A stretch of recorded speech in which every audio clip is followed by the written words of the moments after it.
So welcome everybody. I'm Jody Batchelder. I'm the vice chair of the board of OBHS. So happy to see you. I want to mention our sponsors that we've had for the summer and fall series. We're so grateful for Abe's Appraisal and Hammond Lumber Company. But I also want to say that we have had a very generous donor offer to sponsor the whole series for next year. I know, that is a big gift, and we are thrilled to death. So obviously we'll be having programs next year, but we do still need sponsors for our exhibit next year and other programs that we do. So if you're so inclined or want to spread the word, that would be great.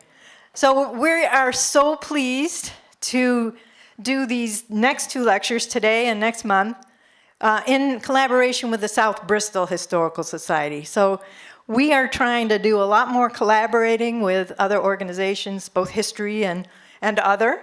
And it's just these are wonderful partnerships. Now I get to introduce David Hall, who we are so pleased to have here today. He was recommended by friends who said, you must have David Hall speak for you. And I can see why. When he sent me his resume, I thought, why has he not done this before? I guess I'll just jump in with all the places that he's been a professor: Yale, Boston University, Harvard Divinity School, Cornell, UCLA. I love this little diversion. The Folger Shakespeare Library, he was there for a short bit as a co-director. So he gets around. But he's also done fellowships all around in some of these same places, including Princeton, the American Antiquarian Society, and I thought this was interesting as the directeur d'études in Paris. So that's pretty great. But he was the chair of religious studies at Harvard for a long time. But he taught American history as well as religious studies, so he knows a lot of different things. We're going to focus on religion in this region, so I'm really interested to hear about that because I don't really know anything about it. And David also wrote a book about the Puritans, and he's won awards for these books. But anyway, that's enough about the introduction. Let's get right to David Hall. Please welcome David Hall.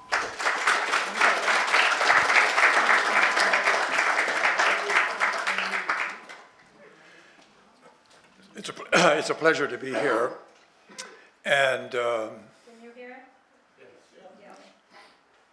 it's a pleasure to be here, and I should make it clear I'm not a sermonizer. This is not a sermon. It's a talk about history, and although I have a complicated religious history of my own, and sometimes that leaks out in ways I can't quite control, I'm going to encourage you to ask questions, and I'm going to encourage you to, if possible, respond by introducing some aspect of your own religious history, because that would enrich what I'm about to say here. Now, I should add that historians thrive. I thrive on I need, it's like an appetite, I need as many sources as possible. And by sources, I mean I work in the 17th century, and printed books, manuscripts, those are what I ingest in giant quantities. I mean, like astonishing quantities. And so when I agreed to speak in this series, I thought, well, there'll be sources, maybe a few less, but sources. So Will Holden gave me this as the records of the Congregational Church of Bristol. Not a lot to go on here. So in desperation, I'm going to take you back to the 17th century and the 18th century and talk about just two of the churches. I'm limiting myself, by the way, to Bristol, so St. Patrick's, St. Andrew's, all the good stuff in Damerscott or Newcastle is not part of my talk. I'm going to limit myself to the Congregationalists and the Methodists, who were dominant here, or had been dominant for quite a while. So again, let me just say that there'll be a robust Q&A, And I should say also, I blame Bill Smith for my being here. Okay, so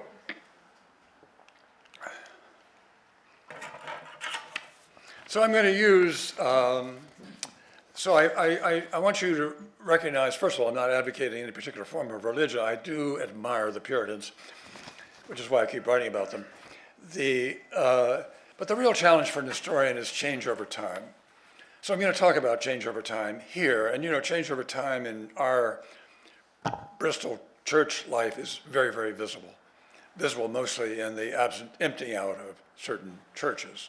Most recently, the Methodist Church in Round Pond. But there are other churches that stand empty or have disappeared completely from the face of the earth, like the Methodist Church that used to be up the road here.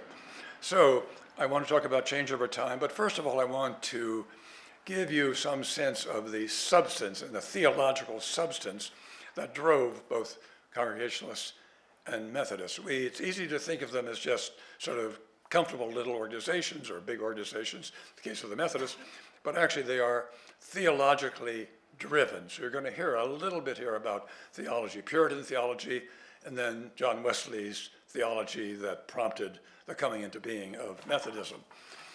So let's go back to the beginnings here with Congregationalism. What is Congregationalism and how did it begin? So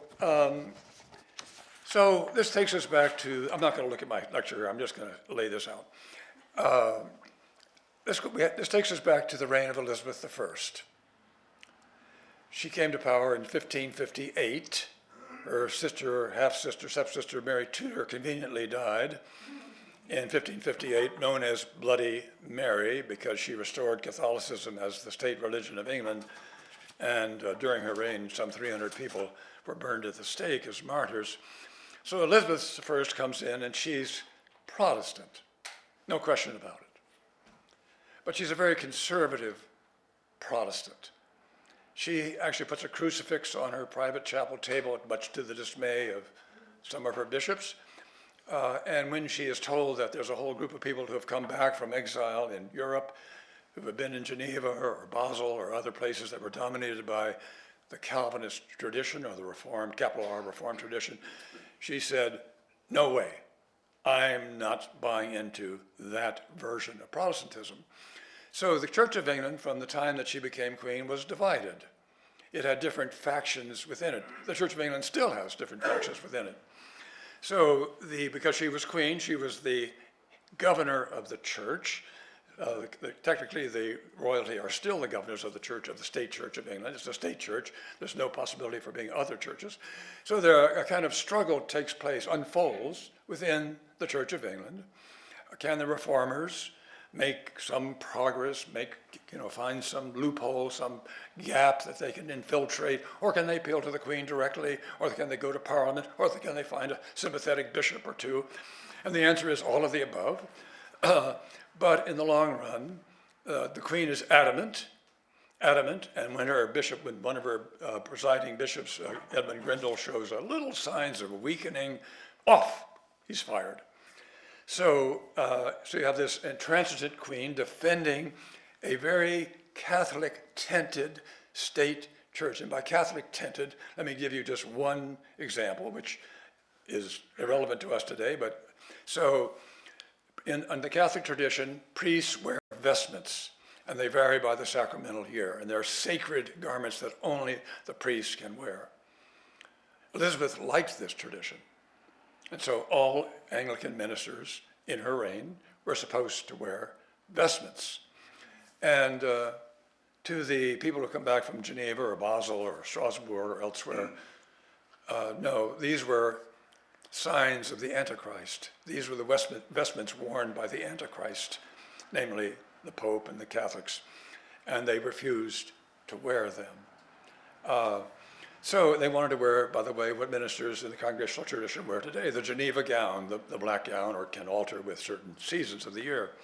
So that's a typical example of what happened, the kind of intransigence of certain reformers, a party of reformers.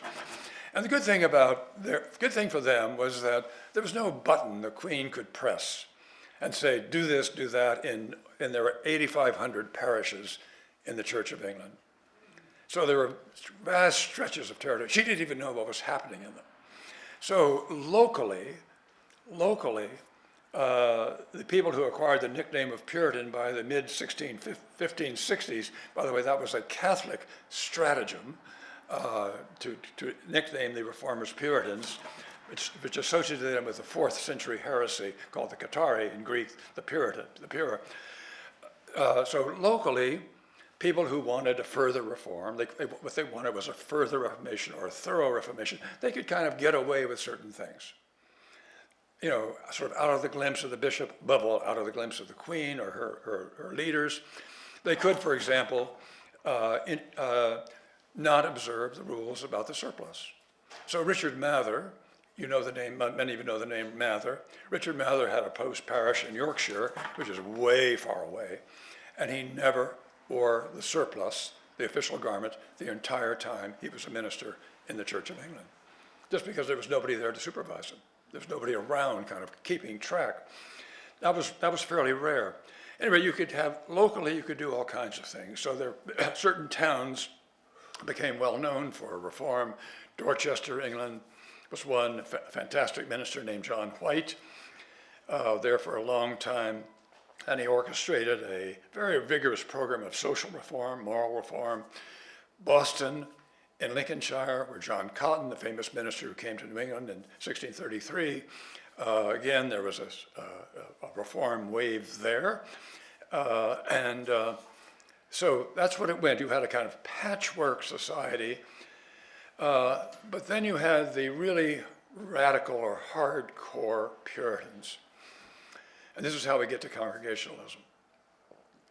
So the earliest Congregationalists, who weren't called that until much later, the earliest Congregationalists looked at the Church of England and they said, something's radically wrong with the quality of people's faith. A faith-driven complaint. Why? Well, as one of them said, you know, overnight, 1558, with a stroke of a pen, people went from Catholic to Protestant. How could they possibly have been real Protestants? And so the church he regarded as full of the people unworthy of being named Christians. So what was the remedy? What was the ideal? And for this man, you know, Henry Barrow, and for others, the ideal was a church, and they get this from the New Testament, a church of the worthy few, who are going to withdraw from society as a whole, withdraw from the corrupt mass of church as a whole, and form their own independent groups or congregations, and do so using a covenant. Now, doing this in England was almost impossible. That probably the Queen would hear about. Actually, John Cotton pulled it off in Lincolnshire, England, by being, on the one hand, simultaneously, the rector of the state church, the town church, comprehensive church, everybody in town belongs to it, and simultaneously drawing aside a group of select people he admired and thought of as worthy Christians.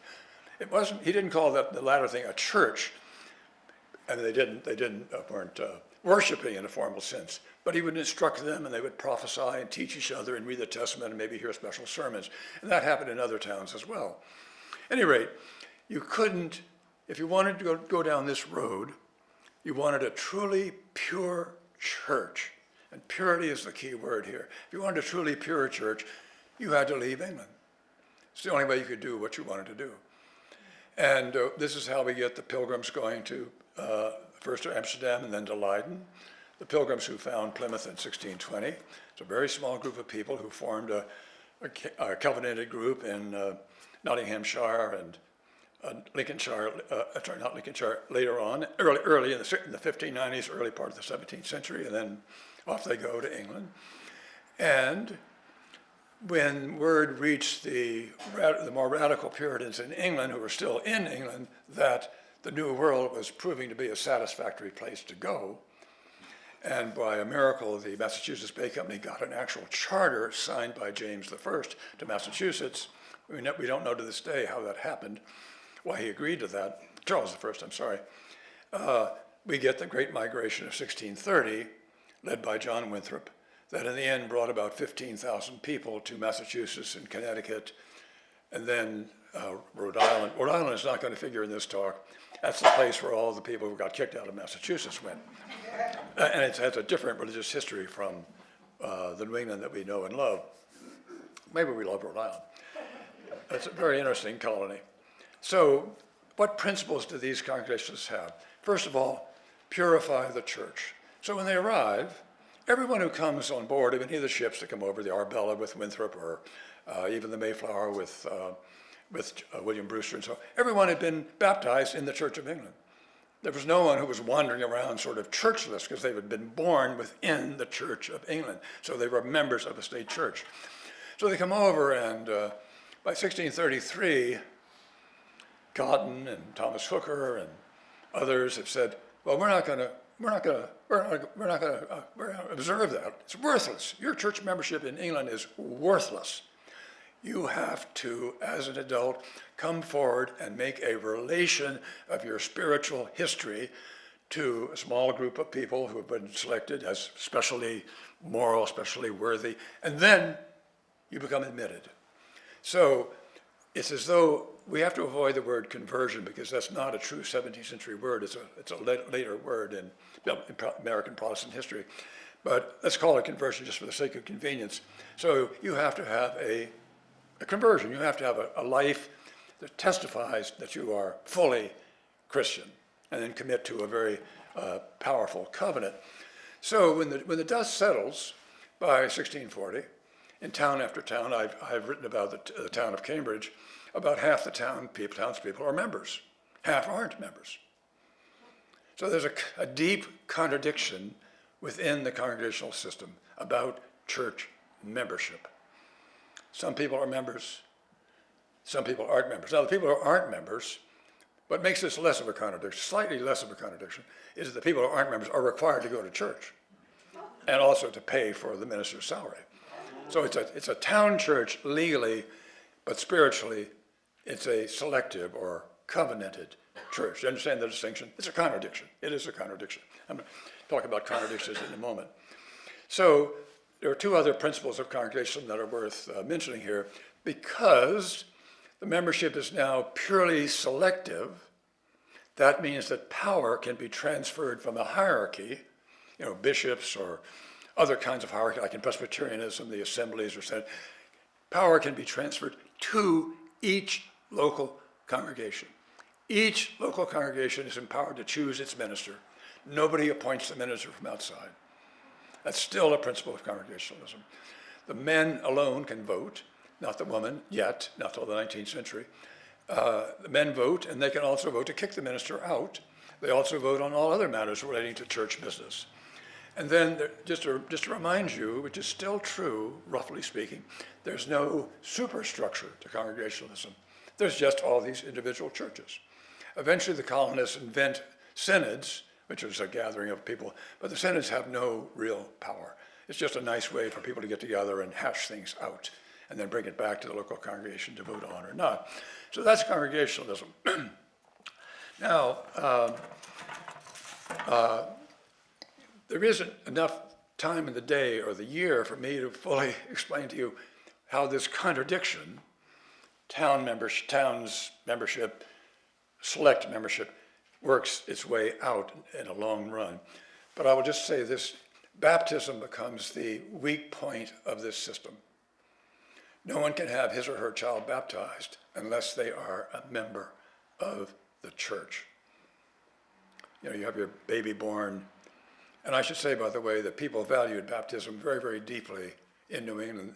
They brought their children to be baptized, newborn children baptized, within 8 days of birth. That's almost universally the process, the time length. Sometimes it's the next day. And so the kind of revolt grows. We want our children baptized. Especially young women want their children baptized. It's a woman's movement, really. And in 1662, there's a synod, and it adopts a compromise. It's later on is nicknamed halfway membership. Halfway member. You get half the loaf. Yes, you can be a member. If you're baptized, you sort of renew your baptismal covenant, and then you get to have your kid baptized. So imagine a church that has inner circle of full members, and then an outer circle which grows and grows and grows and grows.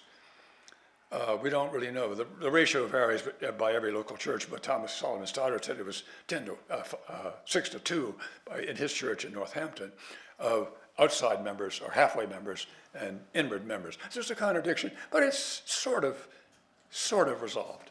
That's Congregationalism. Now, just a brief word here about doctrine. So, the Congregationalists in England, where they, during the period of the Civil War, Congregationalists were free to emerge in England. They were no longer suppressed by the government, as were Presbyterians and Baptists and others, Quakers. They were suppressed by the government. In terms of doctrine, in 1647, there took place 1643 beginning, but 1647, a special gathering of ministers and some lay people meeting in Westminster Hall in London, issued the Westminster Confession.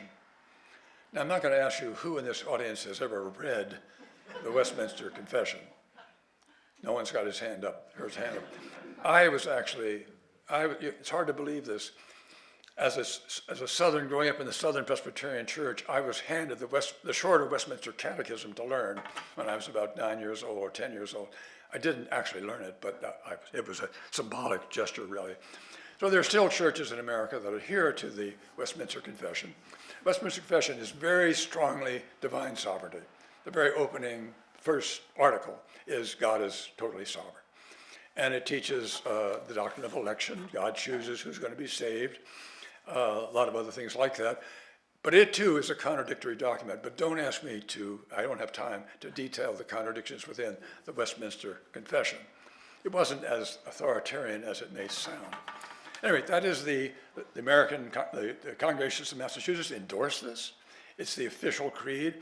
If you go to Harvard or Yale and you graduate and you go to a church, you're usually asked to say, do you accept the Westminster? Oh, yes, I accept the Westminster Confession. Sometimes with your hand behind your back, I accept the Westminster Confession.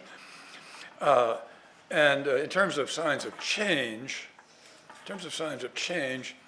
the most obvious sign of change within Congregationalist history is the fact that by the middle of the 18th century, there were people who may outwardly have said, whatever, Westminster Confession, but inwardly we're on the road to Unitarianism. And Unitarianism is a child of the Congregational system. It is a revolt against high theological orthodoxy that swept through Eastern Massachusetts Congregationalism at the end of the 18th and especially at the beginning of the 19th century. That's why when you go to older Massachusetts towns, I live in one of those towns in Massachusetts when I'm not here, the first church is the first church Unitarian. Underneath it, painted out is First Church Congregational. That's what it once was. In Portland, the First Church Congregational, the big church downtown, is now Unitarian. That didn't happen here in Maine so much. So that carries forward to the 19th century. So now I want to turn to the 19th century. And before I turn back, just to a few details about this particular church. So I was looking for a source, and one of my wonderful reference librarians at Harvard put me on to the annual records of the Congregational Convention here in the state of Maine. Every year, starting in about 1820, there was a statewide conference of congregational ministers and lay people and delegates from various places to assess where they're at and what to do. What's the challenges of the moment? So I looked at 1828, opened at 1828, and there's some hot button issues. The number one was Sunday mails. Mail was being delivered on Sunday by the federal government. This had to stop. It did stop, but I don't know when it stopped. It did stop because this was violating the Sabbath day, the holy day. These people are extremely strong believers in Sabbatarianism. Then there's temperance. And we're on the way to the Maine law of the 1850s. Hard liquors are poisonous and destructive. Well, they probably were. But in any case, temperance is an issue. But there are more interesting issues. There's the American Bible Society, founded in 1815. it's founded by people who have a very dark vision of what's happening in their country. Immigrants are pouring in from England and Ireland and Scotland and other places, not from Eastern Europe or Southern Europe, but Northern Europe. And people are moving west beyond the reach of organized civilizations. And terrible things are going to happen. So we have to make sure that every household in America owns a Bible. So the Bible Society is founded by Congregationalists and Presbyterians to produce, by the tens of thousands, Bibles, and distribute them free by young people wandering around from house to house. Do you have a Bible? Do you have a Bible? No, I don't have a Bible. You have a Bible. Here's a Bible. And then a parallel society is created, the American Tract Society, which a former doctoral student that I'm acquainted with has written a marvelous history of. It's just about to be published. The Tract Society was founded to overcome all the salacious and cheap and frivolous reading matter that was out there by flooding households with inexpensive or free literatures that were highly moral. And unwittingly to most of you, your grandparents and great-grandparents read a lot of this stuff. This was some of their reading matter, as did mine. Then another issue is African Americans. Now, there aren't that many African Americans in New England, in Maine, but the good people of the Congregational Association are very interested in the founding of the American Colonization Society. I'm not sure how many of you know of that. It was an organization founded in the 1820s, very beginning of the 20s, to create a new settlement in Africa where free blacks or freed blacks could go and live, not being any longer in the United States. It was like an easy way to relieve some of the pressures of their presence in this country, preceded, by the way, by the British doing exactly the same thing and founding the colony of Sierra Leone. But the American Colonization Society is responsible for the founding of the present-day state of Liberia. So our wonderful Maine Congregationalists, with a certain naivete, thought, well, this is great, we'll give our contribution, we'll pay our dues to the American Colonization Society so we can, make life better for African Americans. By the way, among the free African Americans in the North, virtually to a person, they refused to take up this possibility. They regarded themselves as Americans because they had lived here, been born here. They did not want to go to Africa where they had never been. So let me jump forward now to 1865. And in Boston, there's the first national convention ever of the Congregational churches in America. And it's now national because there are congregational churches in the Midwest and even as far as California. And the Civil War has ended with victory, so there's a kind of glow, a moral glow of satisfaction. This great sacrifice has occurred, we've won this war. So what's next? What's next was to make a statement of doctrine. What do we believe as Congregationalists? No one had refreshed, as it were, what Congregationalists believe. So the moderator appoints a platform committee. It goes out, comes back. By the way, this is an 8-day-long meeting. My great-great-grandfather was there, Congregationalist minister in Massachusetts. Unfortunately, the record does not show how he voted. In any case, but he had a great steel engraving of the Westminster Assembly in his study, so maybe that's some sign of where he stood. Comes back and says, well, we honor the same creeds that our ancestors honored, the Westminster Confession. No! Shouts from the floor, a chorus of screams and yells from the floor. No, we don't, that's not right. So the program committee goes, the program moderator says, go back and rethink your thing. So the very last day of the conference, they all go down to Plymouth, which is a sacred site for Massachusetts Congregationalists or American Congregationalists. And one of them, it's like Lincoln at Gettysburg, one of them whips out a piece of paper and reads what's known as the burial. It's on the burial ground, the burial address, and it makes no reference to Westminster at all. It's just a kind of vaguely worded thing. This is what we believe. And this is a tipping point.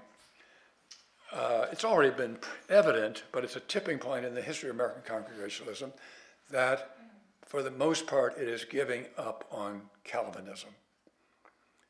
And I'm going to talk in a few moments about Harriet Beecher Stowe, who's part of that tendency, she and her brothers, and even her father, Lyman Beecher.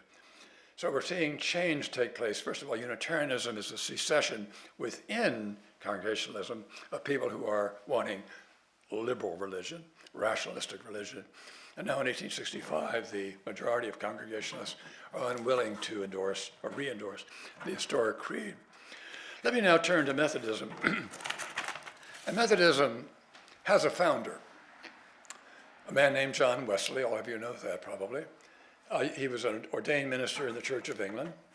And at Oxford, he and his younger brother, Charles, got together with another group of young ministers or ministers-to-be, very religious, very unhappy with the then state of the Church of England. It's like a recurrent feature. People are unhappy with the Church of England. And Wesley and his brother and others looked around and said, man, oh man, this church is really lagging in terms of piety or spirituality or spiritual vigor or spiritual energies. And they set themselves as a set-apart little group to engage in certain spiritual practices, and that's how they get the name of Methodist. It's not a name they invent themselves. Others say, you're methodical in your structures of piety. They were very, very pious, and that's how the name Methodist emerges. And Wesley himself is converted, a second conversion really, in 1738. It's a long story, fascinating story, but I'm going to leave it by. And he and his brother in this small group decide that their mission in life is to revitalize Christianity in England. Methodism is a movement of revitalization. Here's this sort of semi-corpulent, dead, sleepy Christian country. We're going to revitalize it. How? Wesley was a brilliant guy. So he said, well, we're not going to do it through ordained ministers. That's too slow and ponderous and, you know, little too much education is not going to help us with revitalization. We're going to find young men, very young men, and commission them to go out on horseback or on foot all across the country, every corner of the country, and preach. And just preach. Stand on the crossroads and preach. Say the word. Pronounce the word. They're called itinerant evangelists. And we don't have to pay them. Locally, they'll, someone, it's like the disciples in the old days, in the first century. Somebody local will pay them something. So by jingo, this happens. This happens. Dozens and hundreds of these young men are going out across England. And where they go, they find a receptive audience for their message. You may know the name George Whitefield. Some of you do, because he came, first of all, he had a phenomenal career in England, and then he came 7 times to this country, and everywhere he went, thousands of people turned out to hear him preach. He didn't always convert the thousands, but nonetheless, he was preaching, and he was an ordained minister. Anyway, so then Wesley has to have a kind of shape for all these people, and he himself is not a Calvinist. He believes very much that you're saved by your own personal conversion, by your own spirituality. That's how you're saved, not by some edict from God long ago. And that's again a theology that appeals to people. He also, I want to stress this, Methodism in England was a religion of the ordinary people, not of the elite, never of the elite. And when Francis Asbury came here and came to America in 1770, the first commissioned itinerant for America, he too wanted to preach not the high people, the low people. So Methodism begins as a religion of very ordinary people.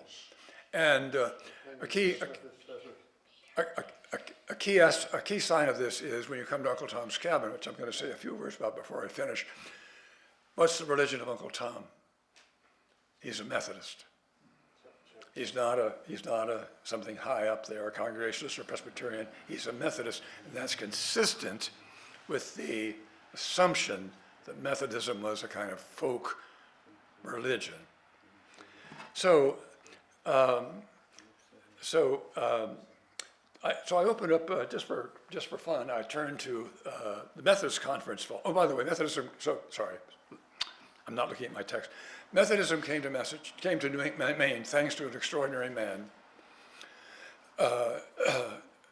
who was appointed by Asbury to come to Maine, came in 1793, Jesse Lee, L-E-E, and there's a fantastic biography that's been published by the Methodists that I happen to have read for this, and he goes, I mean, it's amazing what he does. He goes from town to town to town, nobody knows him, but he'll stand in the crossroads or in front of a store and he'll start to preach.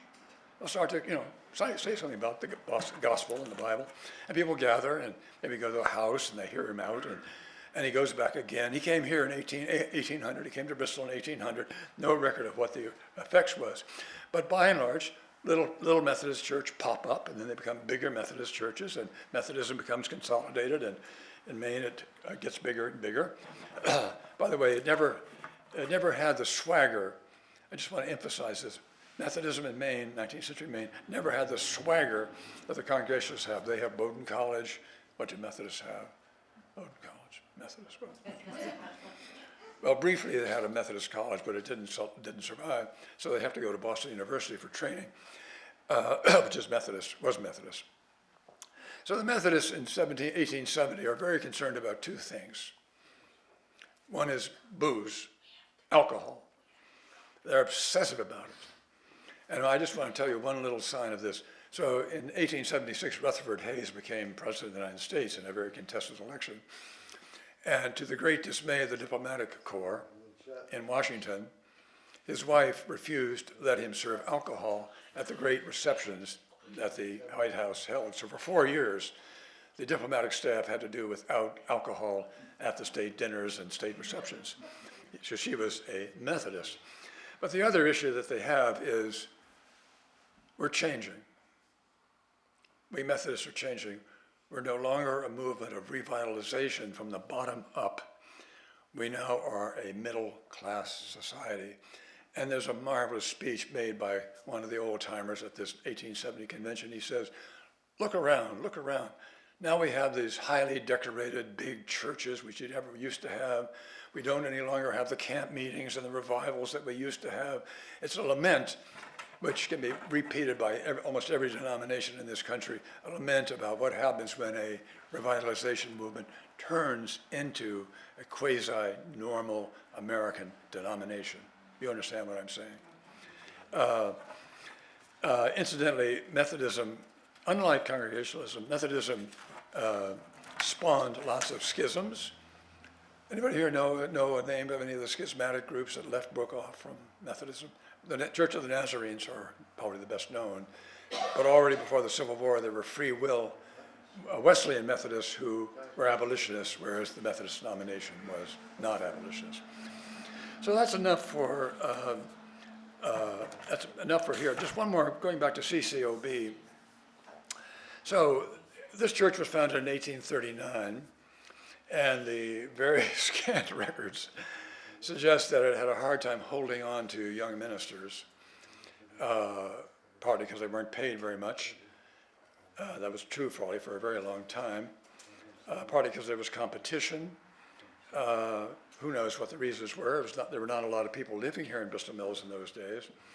And then in 1924, this church absorbed the Universalists from Round Pond and also the Methodists from, and more recently it absorbed the Methodists from Round Pond, the Methodists from up the road here, and the Universalists from Round Pond. So it's actually an amalgam of local churches that had failed, this church here. It doesn't show up in any of the liturgy or how the church works, but it's a sign of change over time. I want to turn now to culture, religious culture. Religions are cultures. I want to turn to death and dying. May seem like a gloomy subject here, but very briefly. So I brought in an artifact here. It's a photograph. This is from a gravestone in Lexington, Massachusetts, done by a dear friend of mine from graduate school days, Alan Ludwig. And this is an ex-skull turned into a soul effigy. It's on his way to heaven. It's like a little rocket that's going up to heaven. That's the, pass this around if you want to. And so you all probably know that in the 18th century, late 17th century, New England gravestones were covered with the most extraordinary range of symbols. Astonishing, skulls and bones and gourds and hourglasses with wings flying, or tempest fugit over the top of the time flies, all kinds of things. And then by the middle of the 18th century, some of that was giving way to, death's heads were giving way to soul effigies. You can see that in the Harrington Cemetery. And then by the time you get to 1815 or 1820, this folk tradition, it's a folk tradition. It's not learned. It's not governed from denomination. It's disappearing. It disappears completely. And that's a sign of change that is puzzling to explain. How it was that this folk tradition of all this elaborate decoration just vanished. So I did, for this talk, I wandered around quite a few cemeteries here in the peninsula, looking for, what could I say? And the answer is I can't say much, except that it declined. What's then interesting are the epitaphs that begin to emerge on the stones. There aren't any epitaphs early on. And after about 1860, there are no more epitaphs. They're all just the names and the dates. But there's a period of time when there's like poetry on these stones. And I don't have time to read you some of these poems, so I copied some out. I thank Neil DiPioli of the Harvard Historical Society for sharing with me the transcriptions of all the elegies in the cemetery there near the fort. They're interesting, but there's a curious thing about them. They're not some local person's idea of an elegy, of words. They're all taken from the English graveyard poets. I have a friend who's has been able to use Google to identify all of these epitaphs, and they're not local productions. I mean, they're locally liked. They're full of emotion and power, but they're actually done from outside. They've been borrowed from outside sources. So that's death. And it's interesting to understand why it is that when you go into the New Harbor Cemetery, where two people close to me are buried, and the one up the hill here, there are a small number of stones that have a cross or a religious symbol on them, but the great majority don't. Why it is that death has been somehow removed, death and dying have been removed from the realm of the sacred in some sense compared to what it was in the late 18th and 19th century. I want to conclude, one more thing about death. So I think it's legitimate for me to talk about Uncle Tom's Cabin. I've already mentioned Uncle Tom. After all, it was written in Brunswick, Maine. Maybe you don't know that, but the novel was, her husband was teaching at Bowdoin at the time, and she was desperate for money and also very bothered by the death of an infant son. So what is Uncle Tom's Cabin? What is Uncle Tom's Cabin about? It's primarily about death. And there are two great scenes of death and dying in it. And if you haven't read the novel recently or ever, I am going to share those two scenes with you. One is, of course, the death of Uncle Tom. It comes at the very end of the novel. And in it, Uncle Tom relives the Passion, literally relives the Passion. He becomes Christ. He's turned into the figure of Christ, the suffering Christ who dies on the cross. Uncle Tom dies at the hands of the brutal slave owners. But the more interesting one in terms of the cultures of death is the death of little Eva, who's the daughter of the very wealthy Louisiana planter, and that's where the novel kind of concludes in Louisiana. And there's a whole chapter, 2 chapters on Eva. She's always dying. From the time you see her, you know she's going to die. And so her name is Evangeline. She's going to be a stand-in for Christ. That's very explicit, not as explicit as it is with Uncle Tom, but very explicit. And the room in which she's lying there on her about-to-be graveyard bed, or deathbed, is entirely in white. There are lilies. There's soft music playing somehow or other, Catholic music actually by Mozart. It's painless. She's experiencing no pain whatsoever. It's a painless transition. And then the slaves come in. She's been a great friend of the slaves, and one of the slaves in particular, Topsy. And Topsy begs forgiveness, and little Eva offers all the slaves clips of her hair, which is a replication of the garment of Christ being divided in one of the narratives of the crucifixion after his death. So it's a painless death. And there's no question, but not only is she going to heaven, she's already in heaven, there on her deathbed. So for Stowe has rebelled against Calvinism completely, and this deathbed scene is as an example of deep cultural change in a novel read by millions of people at the time it came out, but not all of them thinking it's about slavery. It's actually about death and dying. And that brings me to my final topic, which is appropriate enough, about women. Now, my wife isn't here. If she were here, she would say, "Damn it, why didn't you get a haircut before you spoke?"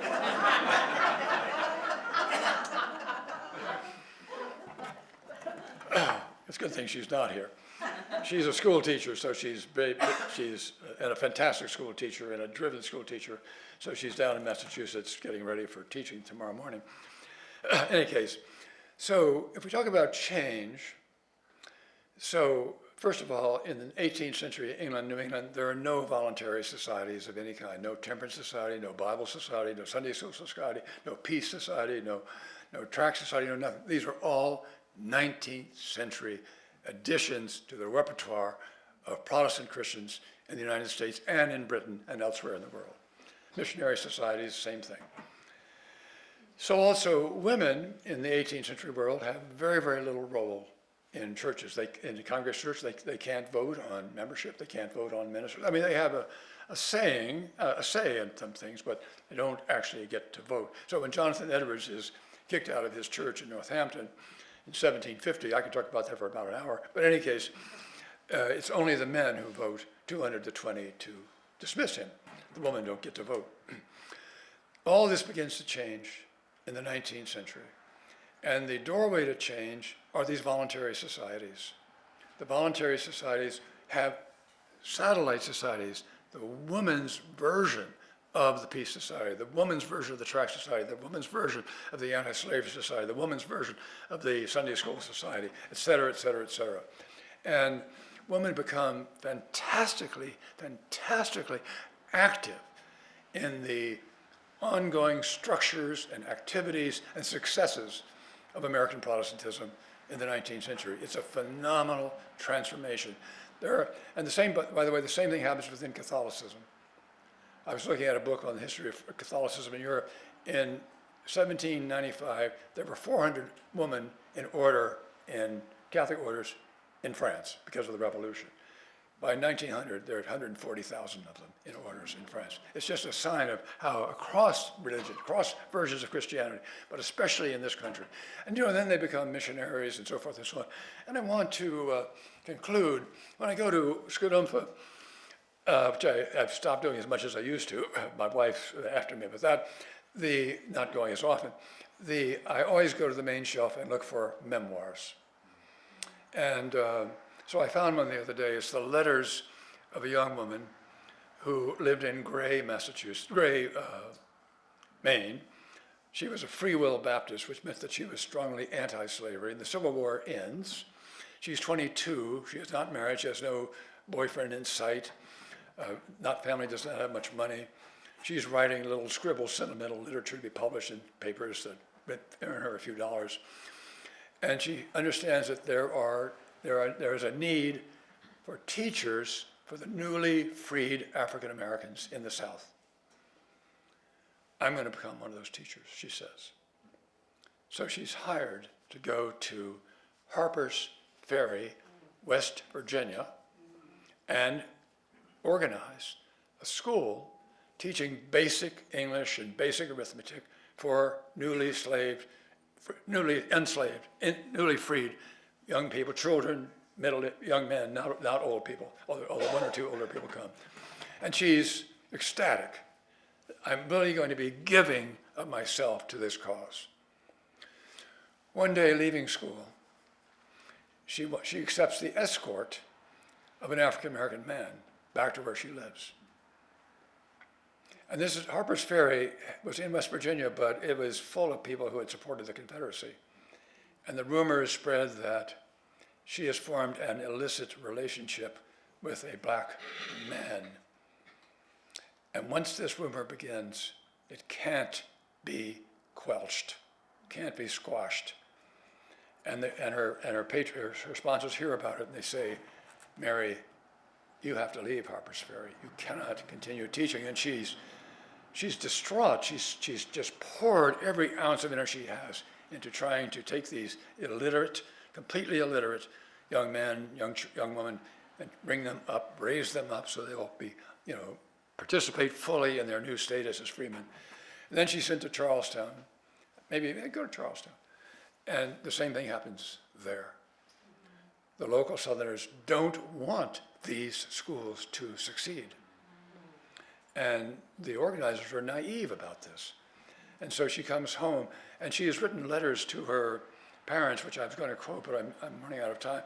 I was going to quote their letters about, I'm willing to sacrifice myself for the good of these people. Do you understand that? I'm willing to sacrifice myself for the good of these people. I had a great aunt who for 30 years was a librarian at Fisk under happier times, happier circumstances. So it runs in my family too, this impulse. And she comes home and she gets tuberculosis and she dies. So the letters have been published fairly recently. They're very interesting letters because they remind us, once again, that the 19th century is not one thing. It's Unitarians, it's Congregationalists, it's Methodists, it's Nazarenes, it's all kinds of groups. It's a kind of wild scene out there in terms of American Protestantism. I should say that Methodists were the largest denomination in the country. And then you think of women, and there are women like Harriet Beecher Stowe, who doesn't support women's right to vote when it comes up in the after the Civil War, is not a feminist in any way, shape, or form. Very conservative in terms of her own ideal of being a woman, but on the other hand, deeply liberating in some sense of the term, although liberating in the sense of offering sacrificial roles for women who are fully Christian.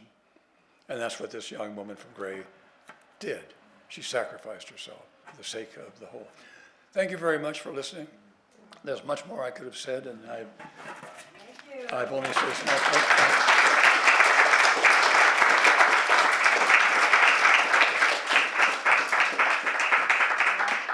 I wanted to say, I've left out so many things I had on my list. I wanted to say that when the congregations got together in their state meeting, whenever there was a break, they sang hymns. And they all seemed to know the words of the hymns. So the hymns are listed in the records, but there's no sense that somebody was passing around a hymn book.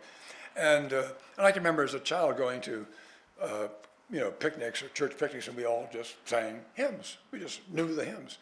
And many of us, of course, know Wesleyan hymns. So John Whalley, who's here, this is the Psalms, Hymns, and Spiritual Songs of the Reverend Isaac Potts, published about 1820. When I started going to yard sales seriously in the 1970s, almost every yard sale coughed up hymnals of this kind. I haven't seen one for 25 years. So this is what you have. You carry this around. This is a household book that you carry around with you. It doesn't have tunes. There's only a short supply of tunes, but it has all these wonderful hymns by Isaac Watts, and there were similar ones by, of course, Charles Wesley, who, by the way, wrote 450 hymns, of which we all sing, love divine, love, whatever. Yes, in the back. So, can I bring this back to you? Maybe you can come in. Sure. Hi, thank you so much for your talk. It was really enjoyable. I work on folk Catholicism in Mexico in the 19th century, and I was wondering if there are any examples of like small material culture like prayer cards, like we see in Mexico starting in the 19th century, continuing into the 20th century, that were used in sort of a home altar situation anything like that? You're talking about the hymnals, you're talking about the Bible. Is there, with the advent of the carte de visite photograph, for example, converting those into prayer Yeah, cards? the short answer is I don't really, I don't have a good answer to that question. Maybe others here do. John, you might know more about what was available. At any rate, John's nodding no. So prayer cards specifically, I think, no. It's not a Protestant tradition. And ex votos, which you'd also see in Mexico, Sure. are very distinctly not a Protestant tradition. Right. An ex they're very voto, Catholic, yeah. do you want to explain, or shall I explain what an ex voto is? Sure. An ex voto is a A plaque? gratitude. It's a painting often, or like an image that represents something that happened to the person.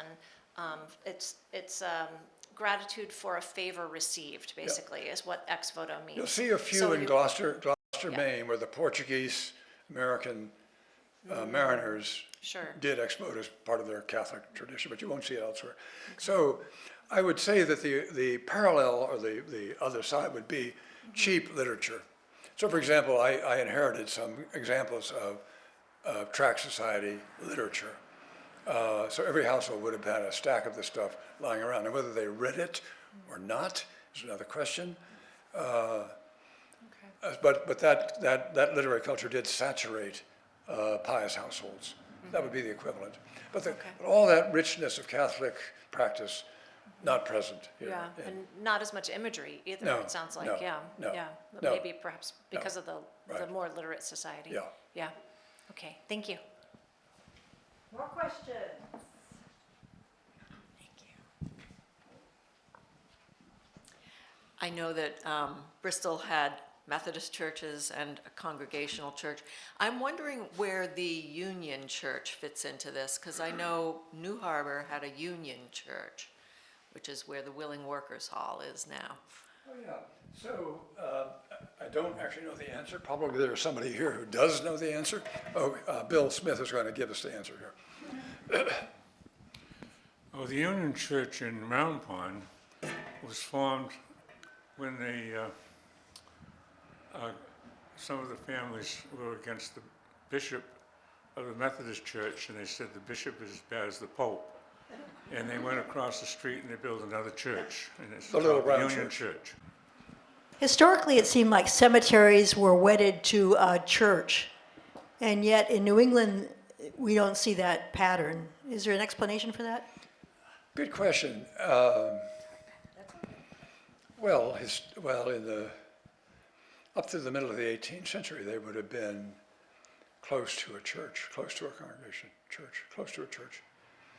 Certainly in Arlington, Massachusetts, the cemetery is right behind the ex-congregational, now Unitarian church.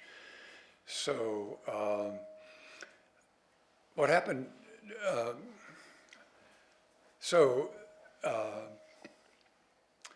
as of 1830, the city, Boston's a leader in this, there's no space for graves in the city any longer. So that's when Mount Auburn Cemetery is created. Great, and it's a garden cemetery. It's also in an ethos of don't make death frightening, make it cheery and, whatever. And so cities began to export their dead bodies to cemeteries on the periphery of the center of the population. And that probably explains the New Harbor Cemetery, in a sense, here in town, which is a secular cemetery. It's not connected to any church, the one that's right down the road here. But I don't have a good answer to that question, except that, as I say, there was a strong movement, public health movement in part, and a double purpose, public health, but also a happier place to go for your dead people. Mount Auburn Cemetery, I shouldn't tell this story. I really shouldn't. I gotta get rid of it. So my family is partly a New England family, and Christian Science was considered to be hokey pokey. And so I was told very early on that Mary Baker Eddy was buried in Mount Auburn Cemetery. You can go see her gravestone, and that there was a phone line put into her grave so that when she woke up, she could reach the outside world. This is the the slur, of course, on, I shouldn't repeat any slur on any religious group. There's a slur on Christian Science, which, by the way, was largely a woman's movement, but founded by a woman, largely a women's movement, now is in serious decline. Other questions, comments?